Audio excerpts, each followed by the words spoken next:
Assalamualaikum warahmatullahi wabarakatuh.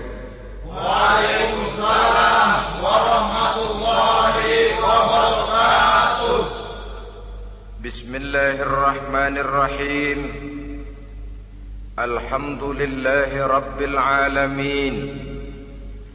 Wassalatu wassalamu ala ashrafil anbiya'i wal mursalin, imamil muttaqin, sayyidil ghurril muhajjalin, wa ala alihi wa ashabihil mujahidin at-tahirin. Amma ba'du. Saudara-saudara kaum muslimin rahimakumullah, sesungguhnya gaya hidup seseorang sangat ditentukan oleh cara bagaimana dia memandang hidup ini. Dengan kata lain, bagaimana seseorang memandang hidup, begitulah dia akan hidup. Oleh sebab itu, untuk mengubah keadaan seseorang harus diawali lebih dahulu dengan mengubah caranya memandang kehidupan ini. Itulah sebabnya dalam surah Ar-Ra'd ayat 11 Allah Subhanahu wa ta'ala menjelaskan, Innallaha la yughayyiru ma biqaumin hatta yughayyiru ma bi anfusihim. Allah Subhanahu wa ta'ala tidak akan mengubah nasib dan keadaan satu kaum sampai kaum itu berusaha mengubah apa yang ada di dalam diri mereka sendiri.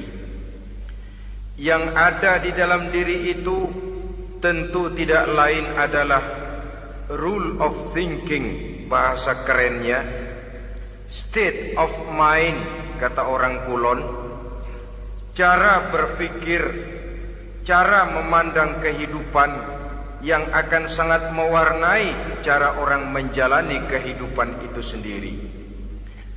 Oleh karena itu, pada pertemuan kali ini kita akan membicarakan tentang dasar dan tujuan hidup dari seorang muslim di dalam kehidupan ini. Yang pertama, tentang dasar dan landasan hidup. Seorang muslim tak dapat lain mendasarkan kehidupannya dengan Islam. Di dalam mendasari kehidupan dengan Islam ini, Allah Subhanahu wa ta'ala menuntut, Ya ayyuhalladzina amanu dkhulu fis silmi kafah. Hai orang-orang yang beriman, masuklah kamu ke dalam Islam itu secara total, secara utuh, secara seluruhnya. Jangan separuh-separuh, jangan sepotong-sepotong.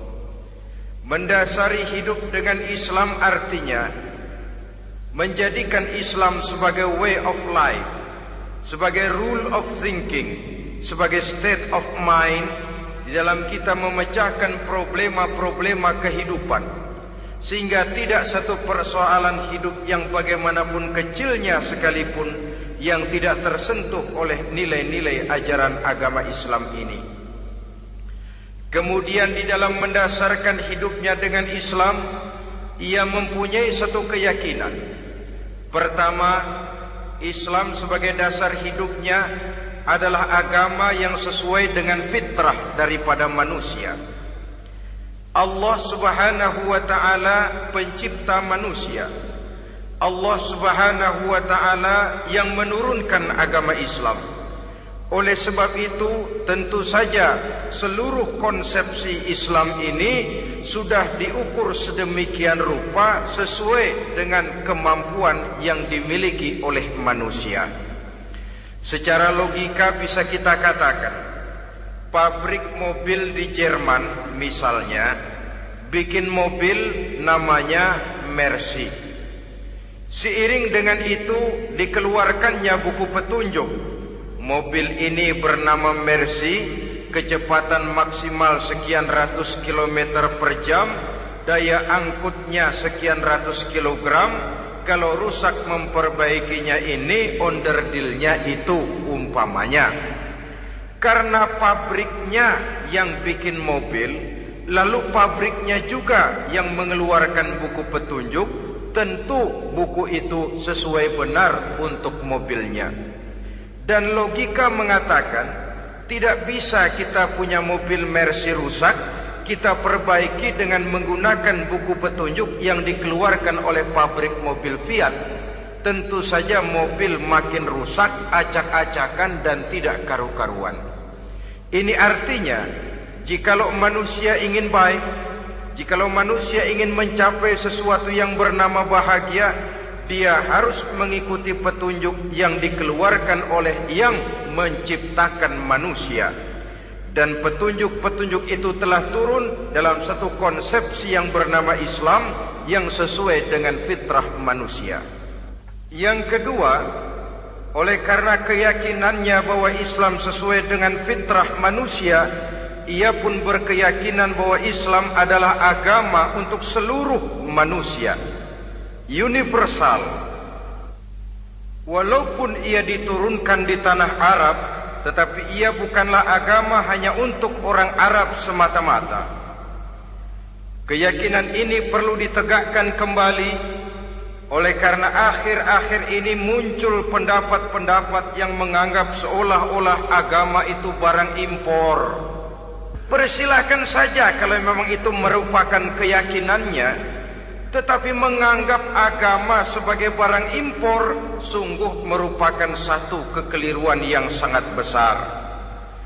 Bahwa Arab sebagian besar memang Islam, jelas. Tetapi Islam bukannya Arab, itu pun harus kita akui.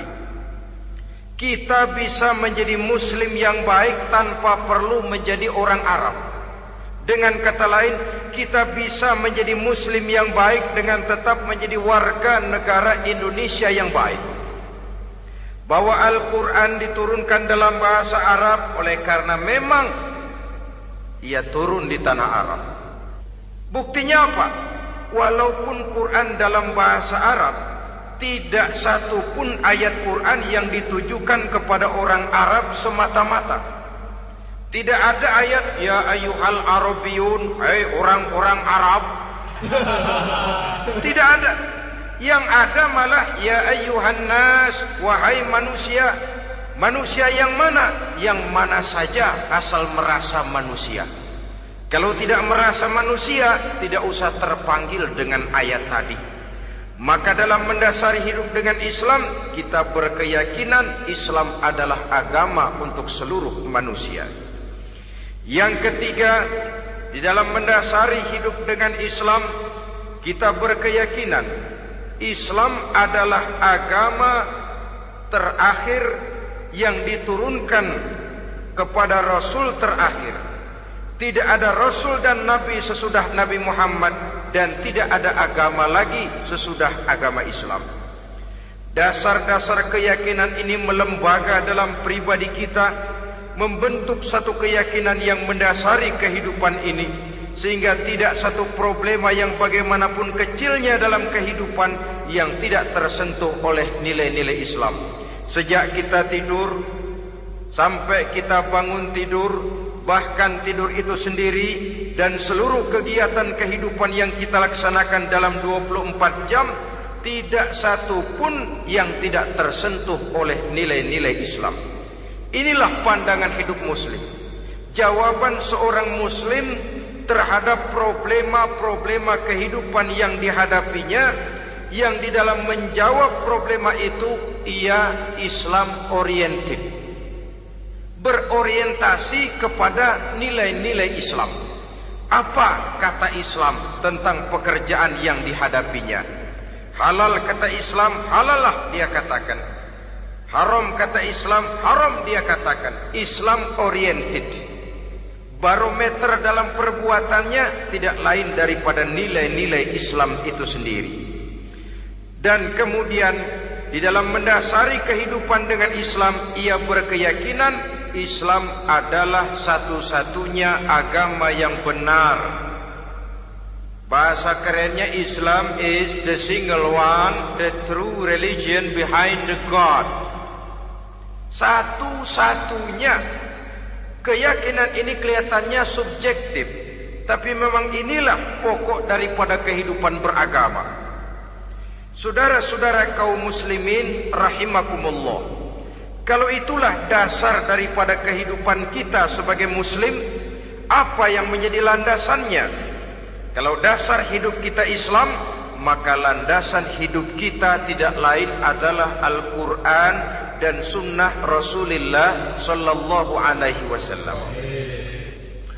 Dunia penuh dengan orang-orang besar, dan setiap orang-orang besar itu mempunyai ajaran-ajaran yang pernah jaya, pernah dikumandangkan, didengung-dengungkan, naik ke panggung sejarah untuk kemudian tenggelam.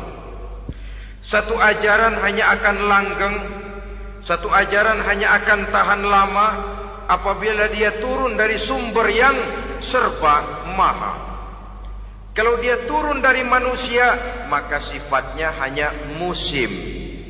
Yang namanya musim, saudara-saudara, namanya musim tidak bisa dilarang, tapi kalau sudah selesai habis sendirian. Itu musim namanya. Musim rambutan.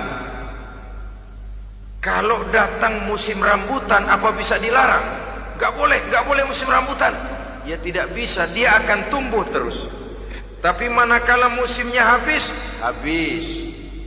Begitulah nasib dari ajaran yang nisbi, relatif dan temporer apabila dia bersumber dari manusia.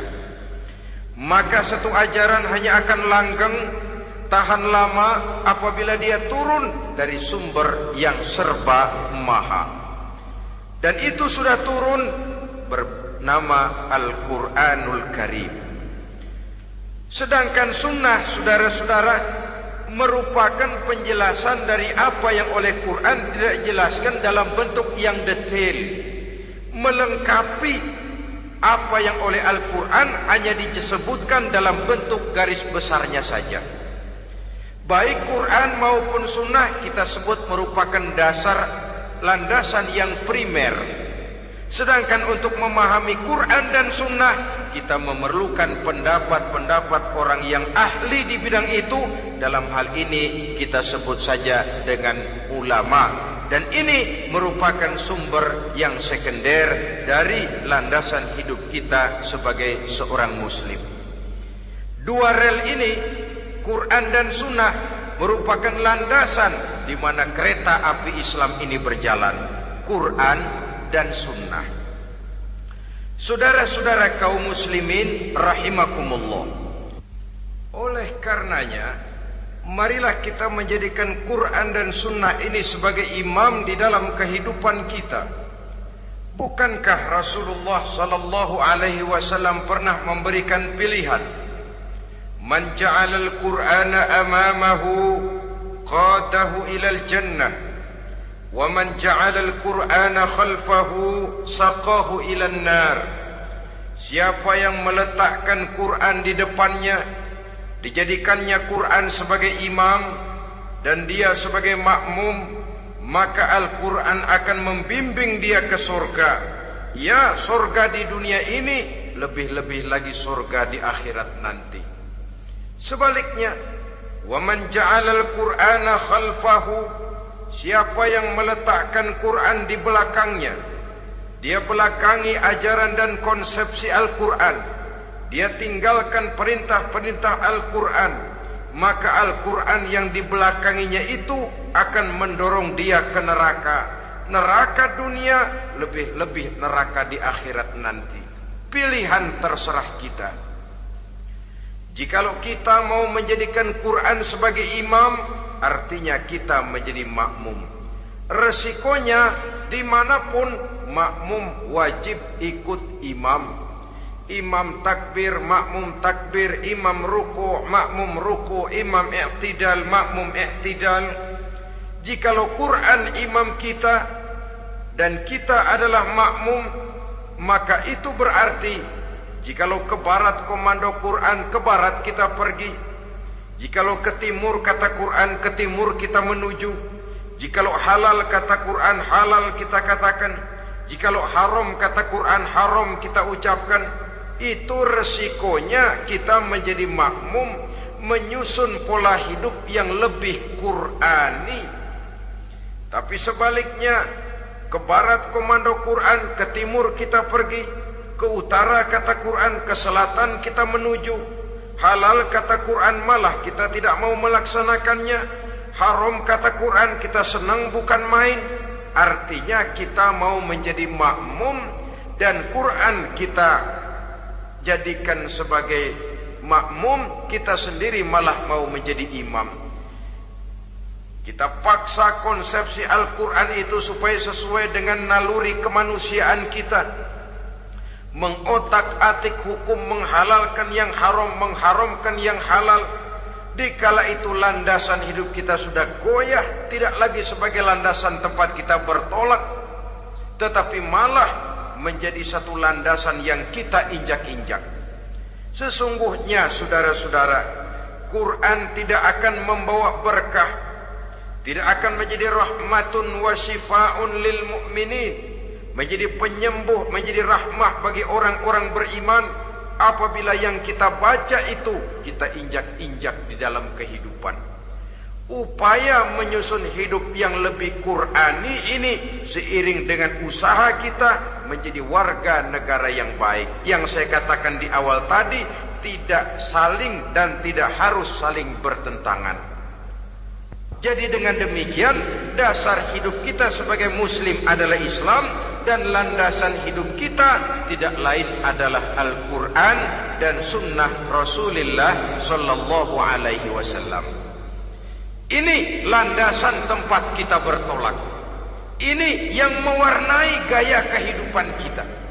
Apapun yang mau kita lakukan, tempat kita bertanya lebih dahulu Quran dan Sunnah.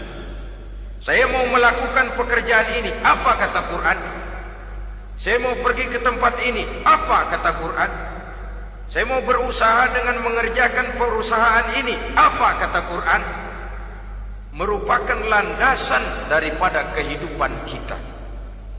Ini yang saya katakan tadi, membentuk rule of thinking, state of mind, bahwa gaya kehidupan kita diwarnai oleh landasan hidup yang bertumpu pada ajaran Al-Quranul Karim dan Sunnah Rasulullah Sallallahu Alaihi Wasallam. Baiklah ya, ini yang pertama tentang dasar dan landasan hidup. Yang kedua tentang tujuan hidup. Kalau sudah ada landasan tempat kita bertolak, lalu kemana pantai yang akan kita tuju? Mau apa sih kita hidup ini? Berleha-leha, menjalani acara rutin, bangun tidur sampai tidur lagi, kemudian besok begitu lagi, sampai menunggu datangnya sang ajal? Atau ada satu tujuan yang akan kita capai di dalam kehidupan ini? Apabila kita teliti, maka Al-Quran mengajarkan tujuan hidup setiap muslim pada dasarnya ada dua. Pertama, kita sebut saja tujuan jangka pendek. Tujuan jangka pendek itu sasarannya dunia sekarang ini.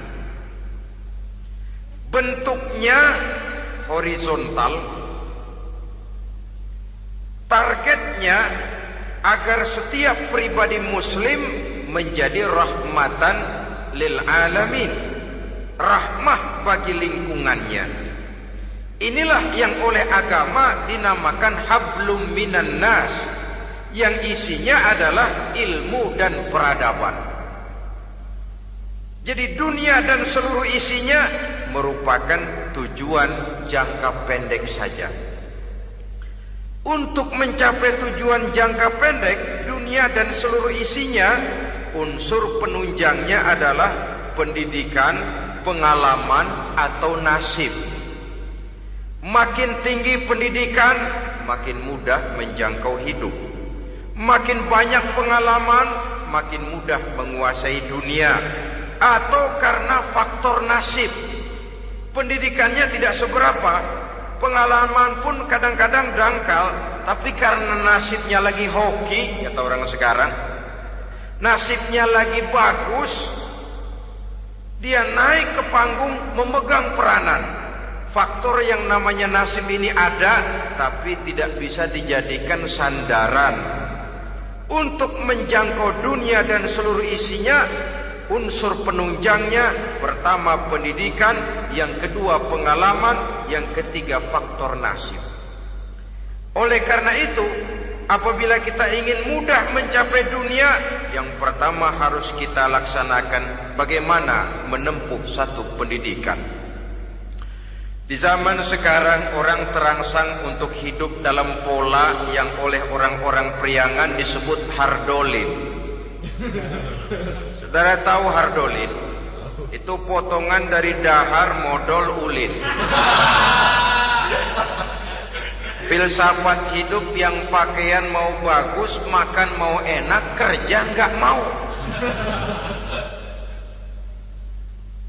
Akhirnya jadilah dia penghayal kelas berat, tukang-tukang ngelamun kelas tinggi. Tiap hari kegiatannya ya cuma tidak terlepas dari tiga kriteria itu. Hardolin. Pokoknya kalau sudah dahar modal ulin, besok ya begitu lagi. Pola dari dimana orang pakaian mau bagus, makan mau senang, duit mau punya, kerja tidak mau. Kadang-kadang mau kerja tapi tidak tahu apa yang harus dikerjakan, ditambah oleh sempitnya lapangan pekerjaan. Tidak tahu apa yang harus dikerjakan, dilatar belakangi oleh tidak adanya pendidikan yang dia terima, sehingga mau kerja apa lalu bingung. Oleh karena itu, terutama buat adik-adik remaja, para pemuda, saya berpesan untuk menjangkau dunia, yang pertama harus kita jalani bagaimana membina diri, mendidik. Taruh kata drop out, putus sekolah. Tapi drop out bukan halangan bagi tumbuhnya cita-cita yang mulia. Bahkan ada orang bilang many a great man starts as a newspaper boy. Banyak orang-orang besar yang memulai pekerjaannya dagang koran. Putus sekolah bukan merupakan halangan bagi tumbuhnya cita-cita yang mulia. Dan tidak sedikit orang-orang besar yang tidak keluaran perguruan tinggi. Tidak sedikit orang-orang besar yang tidak merupakan produk dari perguruan tinggi tertentu, tapi kerajinannya belajar, banyak membaca, banyak bergaul, autodidak. Syukur kalau masih bisa menempuh pendidikan yang formal. Kekurangan ekonomi, kemiskinan keluarga jangan menjadi penghalang bagi tumbuhnya cita-cita yang tinggi untuk menempuh karier pendidikan yang baik.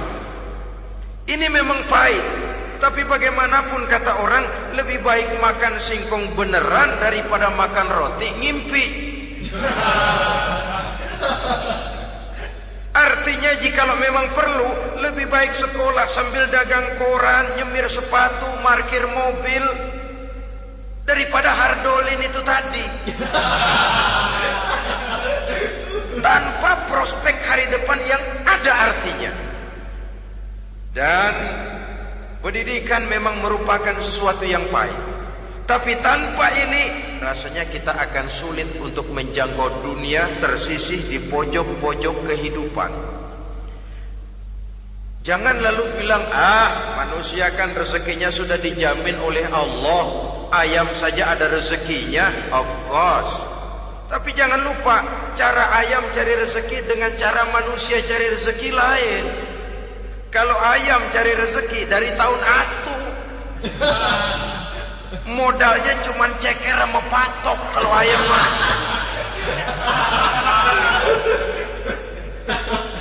asal bisa nyeker, bisa matok, ayam dapat rezeki. Pokoknya kertok dah.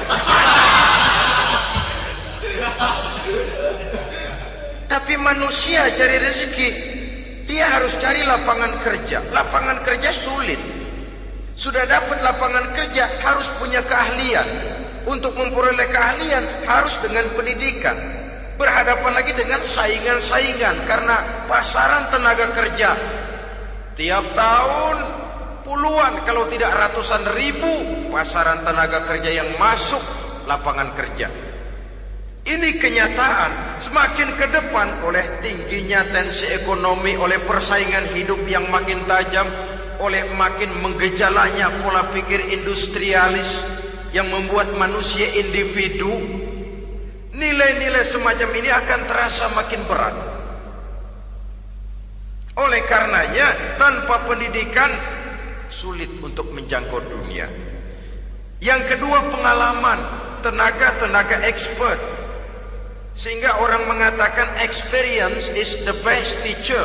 Pengalaman adalah guru yang paling bijaksana. Dengan pengalaman kita makin dewasa. Dan orang sering mengatakan kegagalan hakikatnya adalah keberhasilan yang tertunda. Jangan takut gagal, kalau itu akan mengantarkan kita kepada pola hidup yang lebih dewasa, lebih tegar, lebih sanggup menghadapi kesulitan-kesulitan. Dan faktor yang ketiga, nasib. Kadang-kadang orang pendidikannya tidak ada, kadang-kadang pengalamannya tidak seberapa, tapi karena nasib, engkongnya misalnya jadi komandan Hansip, dia naik jadi anggota Hansip. Itu karena faktor nasib saja.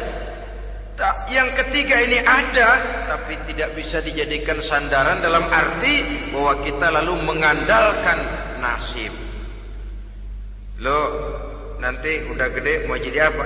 Gua sih gimana nasib aja dah.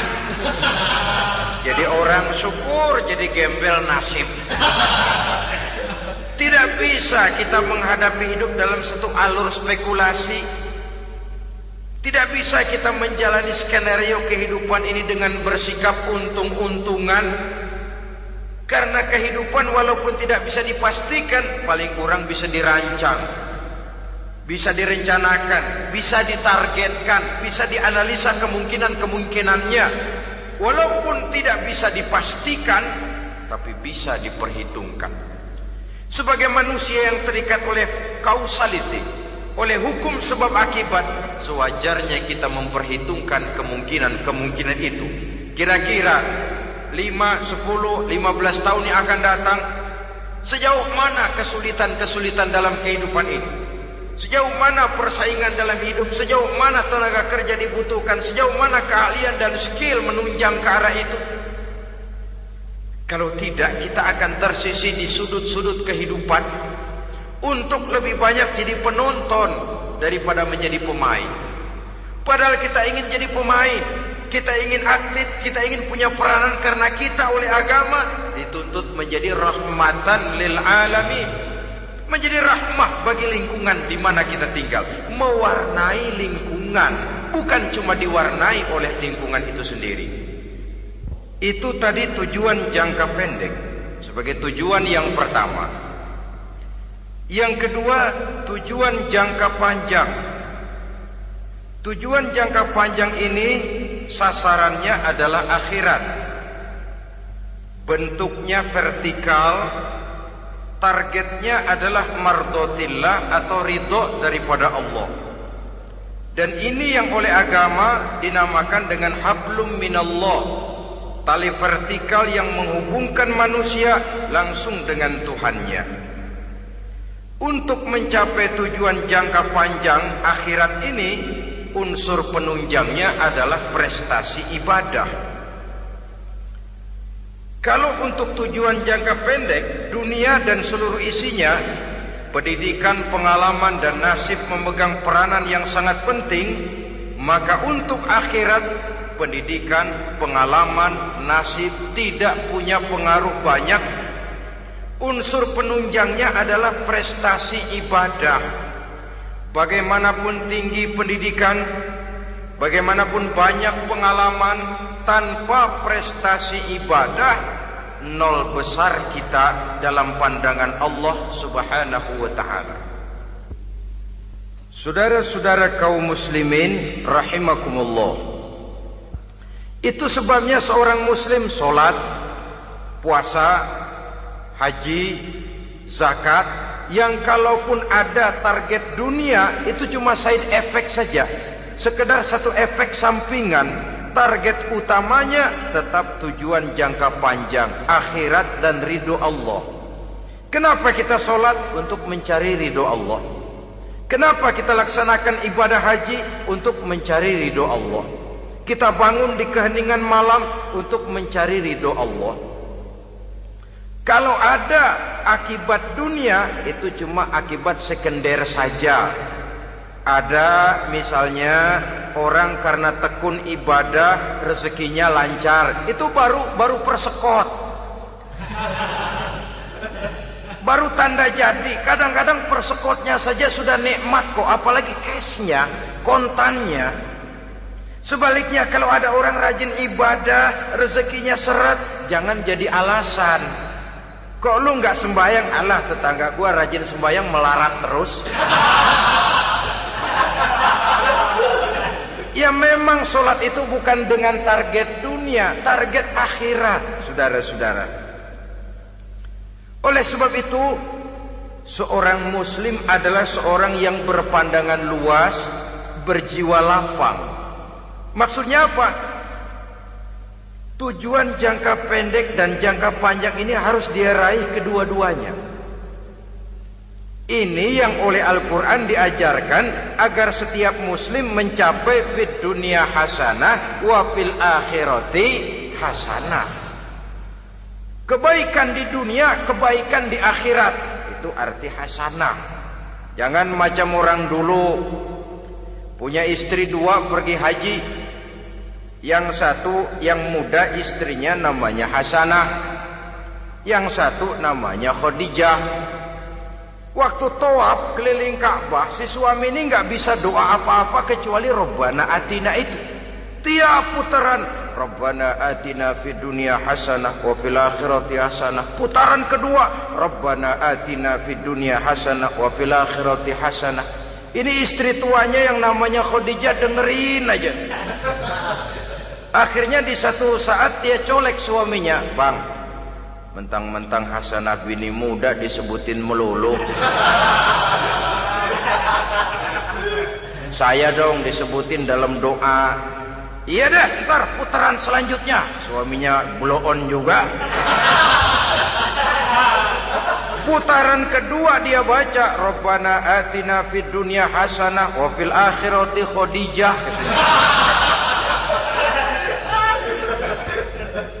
Saudara-saudara, itu makna refleksi daripada doa tadi itu, doa sapu jagat. Kita ingin fid dunya hasanah wa fil akhirati hasanah. Tujuan jangka pendek dunia tercapai, tujuan jangka panjang akhirat dan ridho Allah juga tergapai. Oleh sebab itu Al-Quran menjelaskan, wabtaghi fima atakallahu ad-daral akhirah wala tansa nasibaka minad dunya. Dengan karunia yang diberikan Allah kepadamu, carilah bahagia akhirat. Wala tansa nasibaka minad dunya, tetapi jangan lupakan bagianmu dalam kehidupan di dunia ini.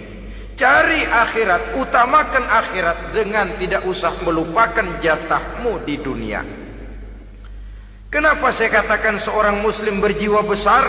Sebab andai kata dia gagal mencapai tujuan jangka pendek, andai kata dia gagal di dunia, dan dia oleh Islam diajarkan jangan sampai gagal, tapi andai kata dia gagal, dia masih punya tujuan jangka panjang, akhirat dan ridho Allah. Dia masih bisa menghibur diri, biarlah di dunia kita sederhana, bahkan biarlah susah di dunia, asal di akhirat kita bahagia.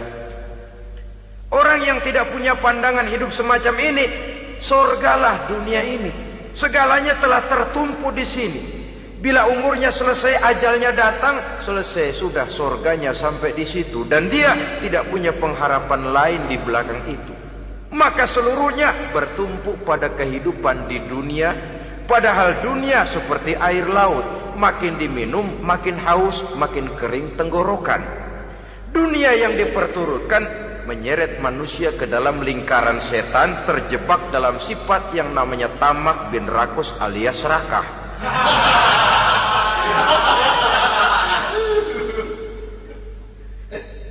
Andai kata dia gagal untuk tujuan jangka pendek, dia masih punya tujuan jangka panjang, akhirat. dia masih sanggup berkata, biar di dunia kita sederhana, bahkan biar kebelangsak sengsara susah di dunia, asal di akhirat kita bisa bahagia. Kan masih ada harapan. Yang paling bangpak, paling rusak betul, sudah di dunia sengsara, di akhirat celaka. Jadi dunia rumahnya gubuk, pinggir kali miring, asal hujan bocor, utang selebar warung. Bayang kagak, ngaji enggak, puasa enggak, saban malam merit mulu. Saudara hadirin yang saya hormati, lalu kapan mau bahagia kalau sudah di sini susah, di sana akan susah juga. Ini yang pertama, seorang muslim, seorang yang optimis, berjiwa besar, luas pandangan. Kegagalan dia dalam jangka pendek tidak menyebabkan dia melupakan tujuan jangka panjang. Yang kedua, positifnya apa? Cara dia mencapai tujuan jangka pendek diwarnai oleh keyakinan adanya tujuan jangka panjang. Dia memang benar cari harta, tapi karena dia yakin ada akhirat, Allah ridho apa tidak. Ini positifnya. Saya memang cari duit, tapi dengan cara ini Allah ridho apa tidak. Saya memang ingin berpakaian yang rapi, tapi dengan tidak menutup aurat begini, Allah ridho atau tidak. Saya memang bergaul menghormati teman, tapi terjebak dalam minuman keras karena menghormati teman, Allah ridho apa tidak. Ini orang yang punya tujuan jangka panjang. Segalanya diberikan bingkai dengan pertanyaan, Allah ridho atau tidak. Keyakinannya terhadap tujuan jangka panjang mewarnai gaya hidupnya di dunia ini, mencapai tujuan jangka pendek tadi. Mau minum, Allah ridho apa enggak ini? Mau makan, yang saya makan Allah ridho apa enggak ini? Pendeknya apapun yang mau dia kerjakan, karena dia punya keyakinan tujuan jangka panjang, dia selalu menimbang terhadap ridho Allah tadi. Jadi tanpa prestasi ibadah, kita nol besar dalam pandangan Allah. Ini nilai manusia yang hakiki di sini. Ini makna inna akramakum indallahi atqakum. Di akhirat nanti kan tidak pernah akan disidang, kamu pendidikan setinggi apa? Tidak. Gelarmu berapa renteng? Profesor, doktor? Tidak. Akhirat hanya menyidang kau sholat atau tidak, kau puasa atau tidak, kau zakat atau tidak. Diberikan kamu harta yang banyak, dari mana kau dapat, kemana kau belanjakan. Prestasi ibadah itu yang ditanya. Setinggi apa pendidikan, sebanyak apa pengalaman, no problem, tidak jadi masalah di akhirat itu. Prestasi ibadah itu yang akan kita persembahkan di hadapan Allah. Itu makna inna akramakum indallahi atqakum. Kerbau dinilai dari dagingnya, makin gemuk makin mahal harganya. Tapi ada perkutut lebih mahal dari kerbau. Perkutut itu mahalan mentahnya loh daripada matangnya. Karena harga perkutut pada suaranya. Lalu di mana harga manusia yang paling gemuk? Tidak. Suaranya, oh kalau manusia dinilai dari suaranya, barangkali Madonna nomor awal masuk surga itu. Hanyalah dengan prestasi ibadah kita bisa mencapai tujuan jangka panjang, akhirat dan ridho Allah. Nah baiklah ya, kalau sudah jelas bahwa kita punya dua tujuan jangka hidup, jangka pendek dan jangka panjang, bagaimana Islam mengajarkan kita meraih dua ini? Pada prinsipnya Islam mengajarkan sistem keseimbangan. Dalam berbagai aspek kehidupan, keseimbangan ini nampak dengan nyata diajarkan oleh agama kita. Seperti ayat yang saya bacakan tadi. Dengan karunia yang diberikan Allah kepadamu, cari negeri akhirat, tapi jangan lupakan bagianmu di dunia ini. Dalam bentuk yang lebih nyata, bekerjalah untuk duniamu seolah kau akan hidup buat selamanya, tapi bekerjalah buat akhiratmu seolah kau akan mati besok. Manifestasinya dalam kehidupan, misalnya orang kaya diperintah membantu yang miskin, tapi orang miskin dianjurkan berusaha. Jangan mengandalkan hidup kepada yang kaya, seimbang. Kamu kaya, betul Pak, bantu yang miskin. Kamu miskin, iya Pak, berusaha. Seimbang. Tuan rumah diwajibkan menghormati tamu, tamu diwajibkan tahu diri, seimbang. Jadi bagaimana kalau sudah kita bekerja di sawah, di ladang, di pasar, di kantor, anggap kita akan hidup selamanya agar timbul gairah kerja. Tapi kalau sudah sholat, anggap kita akan mati besok supaya timbul khusyuknya. Nah, titik tekannya di mana? Stresnya itu. Walaupun Islam mengajarkan sistem keseimbangan, tapi Al-Quran tetap menggarisbawahi walal akhiratu khairul laka minal, bahwa bagaimanapun seimbangnya, akhirat itu lebih utama daripada dunia. Bagaimana implementasinya? Kata orang-orang tua, kalau kita menanam padi, rumput pasti tumbuh, tapi nanam rumput jangan mimpi tumbuh padi. Maksudnya apa? Kalau satu perbuatan kita niatkan karena Allah, dunianya pasti ikut. Tapi kalau satu perbuatan diniatkan karena dunia semata-mata, akhirat akan hilang. Sebab itu, biasakanlah berbuat sesuatu, baik untuk tujuan jangka pendek, lebih-lebih untuk tujuan jangka panjang, dengan motif lillahi ta'ala. Jadi saya ulangi, satu perbuatan kalau sudah diniatkan karena Allah, dunia biasanya ikut. Tapi kalau diniatkan karena dunia semata-mata, akhirat akan luput. Padahal itu titik tekannya, walal akhiratu khairul laka minal ula. Saudara-saudara kaum muslimin rahimakumullah, ini tujuan hidup. Jadi landasan tempat kita bertolak sudah jelas, pantai yang akan kita tuju dalam kehidupan ini juga sudah nyata. Kita ingin mencapai apa yang dinamakan fid dunya hasanah wa fil akhirati hasanah. Untuk itu perlu ada keseimbangan, tetapi titik tekannya tetap akhirat lebih utama daripada kehidupan dunia ini. Sekarang kalau sudah ada dasar hidup, sudah ada tujuan yang akan kita capai, tentu harus ada alat untuk mencapainya. Semuanya perlu sarana.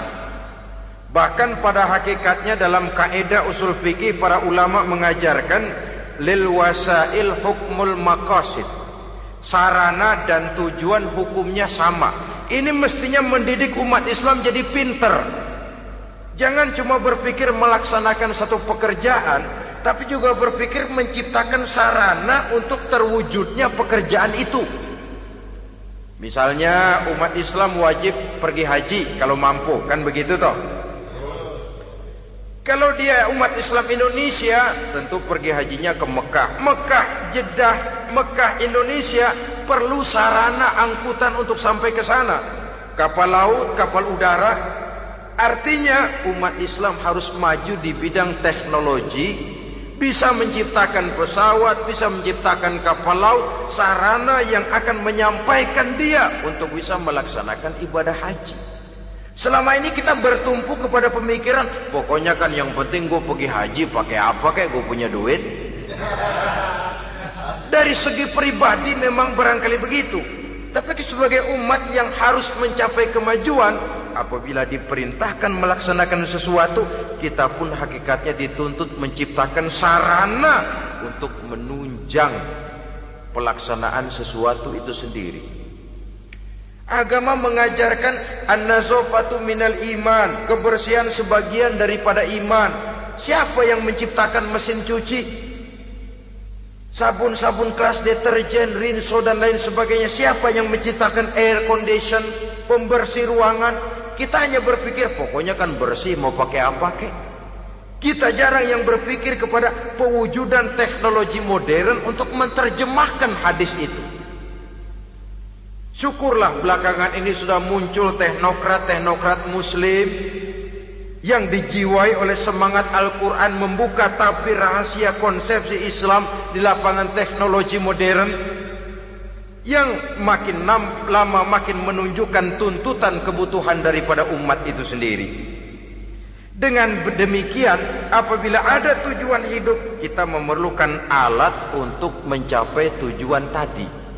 Supaya tujuan fid dunya hasanah wa fil akhirati hasanah tercapai, apa alat yang harus kita pakai? Kita lihat surah At-Taubah ayat 111 memberikan jawaban. Innallaha ashtara minal mu'minina anfusahum wa amwalahum bi anna lahumul jannah. Sesungguhnya Allah telah membeli dari orang-orang beriman diri mereka, harta mereka, bahwa sesungguhnya bagi mereka adalah surga. Coba kita simak ayat ini sejenak, akan nampak dengan jelas bahwa ayat ini hakikatnya merupakan satu transaksi yang nyata benar antara kita dengan Allah. Transaksi jual beli sudah terjadi, dan itu langsung dengan Allah, tertuang dalam pernyataan Quran. Pembeli Allah, penjual kita orang-orang beriman. Dagangannya adalah anfus dan amwal, harganya adalah surga. Itu sudah tanda tangan pernyataan kita siap jual beli ya Allah. Apalagi baiat kita apa? Inna solati wa nusuki wa mahyaya wa mamati lillahi rabbil alamin. Solatku, ibadahku, hidup dan matiku cuma untuk Allah Tuhan seru sekalian alam. Minimalnya 5 kali sehari semalam baiat ini kita ulang dan kita ulang. Kenapa lalu kita tidak konsekuen? Dalam konteksnya dengan persoalan, maka alat hidup kita itu ada 2. Pertama, anfus. Ini bentuk mufrad dari jamaknya, bentuk jamak dari mufrad nafsun. Biasa diterjemahkan dengan diri. Yang dimaksud dengan diri adalah kepribadian. Yang dimaksud dengan kepribadian ialah kekayaan yang kita miliki dalam kepribadian kita. Artinya bisa tenaga, pikiran, konsep, gagasan, wewenang, ide, pangkat, jabatan, kemampuan, keahlian, skill, itu semuanya masuk ke dalam anfus, diri. Sedangkan amwal bentuk jamak dari mufrad malun, biasa diterjemahkan dengan harta. Pengertian di sini ialah seluruh bentuk-bentuk materi yang berada di bawah kekuasaan kita. Bisa rumah, bisa uang, bisa tanah, bisa kebun, bisa pabrik, bisa peternakan. Itu semuanya amwal. Nah, baik anfus maupun amwal, diri, tenaga kek, pikiran kek, harta kek, pangkat kek, jabatan kek, wewenang kek, keahlian kek, untuk tujuan jangka pendek harus jadi rahmah bagi lingkungan. Untuk tujuan jangka panjang harus menunjang jalan menuju ridho Allah. Jadi kalau pangkat kita menjauhkan kita dari ridho Allah, itu bukan nikmat tuh, azab. Punya pangkat bukan melakukan kebaikan, malah melakukan kejahatan, setidak-tidaknya berdiri di belakang kejahatan, melindungi perbuatan-perbuatan munkar. Dalam kelas kakap melindungi korupsi, dalam kelas teri jadi backing tukang koprok. Umpamanya itu sudah menyalahi.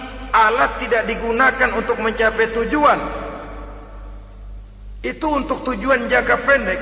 Lalu amwal, harta, uang, tanah, rumah, kebun untuk tujuan jangka pendek harus menjadi rahmah bagi lingkungan.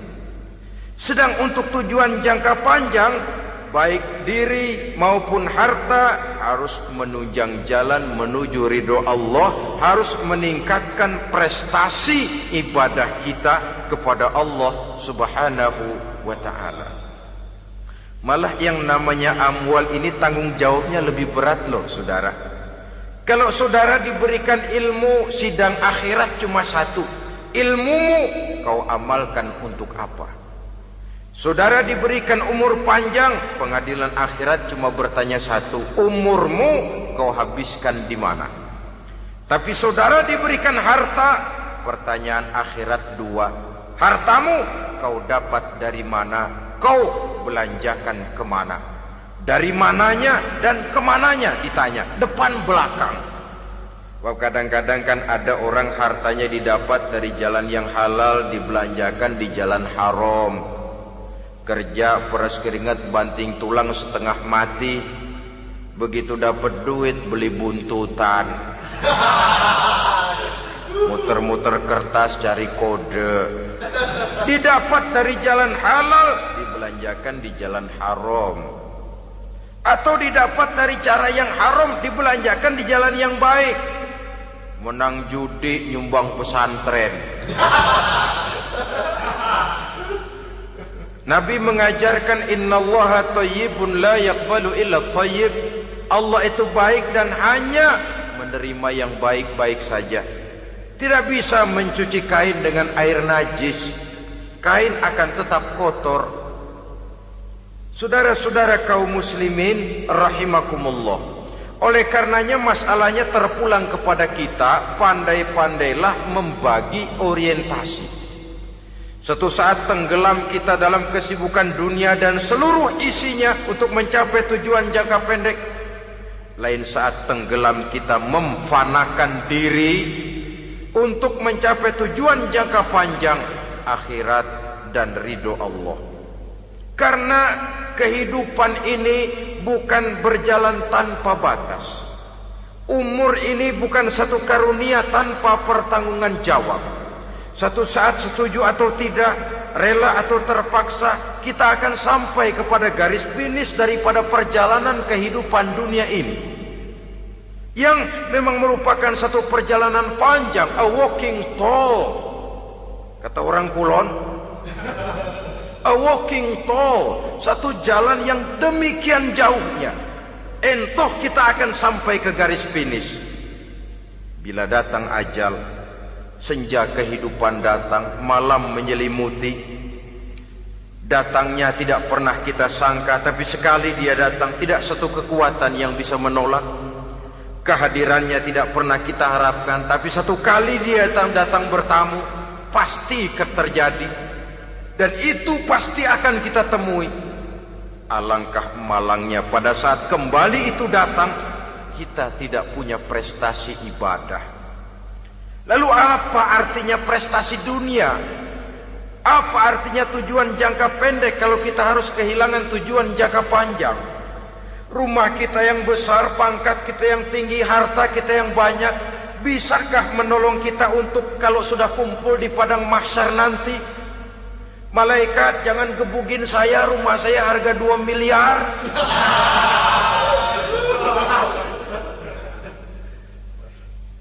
Sudahlah malaikat, damai saja, itu Rolls Royce saya. Pakai saja malaikat, pakai. Kata malaikat, gue budak, gue gak butuh gituan. Hanya prestasi ibadah yang bisa menyelamatkan kita pada kondisi semacam itu. Jadi oleh karena itu saudara-saudara, biar di dunia ini rumah kita besar, mobil bagus, uang banyak, pabrik ada, usaha lancar, asal di akhirat masuk surga aja. Gak apa-apa. Daripada di dunia sengsara, di akhirat neraka, senangnya kapan? Sudah di sini sengsara, di sana kebelangsak. Itu yang orang-orang tua bilang lacur kuda namanya. pelan dipecut, kenceng digentak, setengah mati, serba salah. Kuda kalau bisa ngomong, gue setengah mati, serba salah. Pelan dipecut, kekencengan ditarik, itu yang namanya lacur kuda begitu. Serba salah posisinya.